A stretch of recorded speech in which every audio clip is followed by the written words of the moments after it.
السلام علیکم ورحمۃ اللہ وبرکاتہ. محترم نن به ان شاء الله تعالی مونږ د سوره انفال یو ډیره مختصره وظیفه ده او یو ډیره اهم وظیفه ده. دا به مونږ بیانو.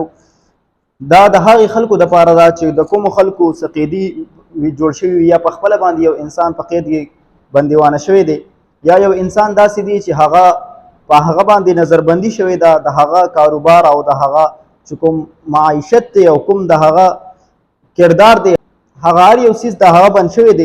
د هغې دپاره ډېره مختصره وظیفه ده او ډېره اهم وظیفه ده. د قرآن مجید یو صورت مبارک دی.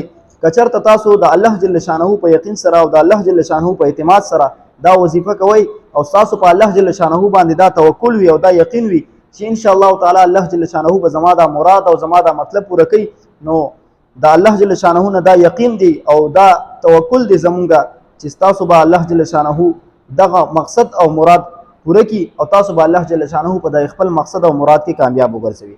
زما محترم تاسو ټایم نه ضایع کوو، بغیر تاسو د ټایم د ضایع کولو نه وظیفې طرف ته تګ کوو. دې نه مخکې یو وړوکی سان گزارش کوم که چېرې تاسو تر اوسه پورې زموږ چینل نه وي سبسکرایب کړی، نو دې لپاره زموږ چینل سبسکرایب کړئ تاسو دغه شان نوي او خوندورې ویډیو میلاو شي.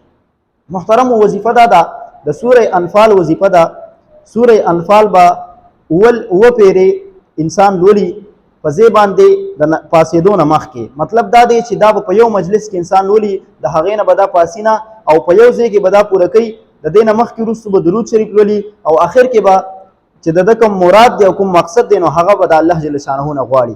که چېرته تاسو دا په یقین سره دا وظیفه کوئ، د الله جل شانه په اعتماد سره تاسو د الله جل شانه باندې ستاسو اعتماد او یقین وي، نو زه تاسو له دا ګارنټي در کوم چې ان شاء الله تعالی د الله جل شانه په کلام کې د پیغمبر علیه الصلاۃ والسلام چې کوم کلام راوړی د الله تعالی په دې کې دومره برکت دی او دومره قوت دی چې ان شاء الله تعالی ستاسو عمل به پوره کیږي او الله جل شانه به ستاسو مقصد او مراد پوره کوي.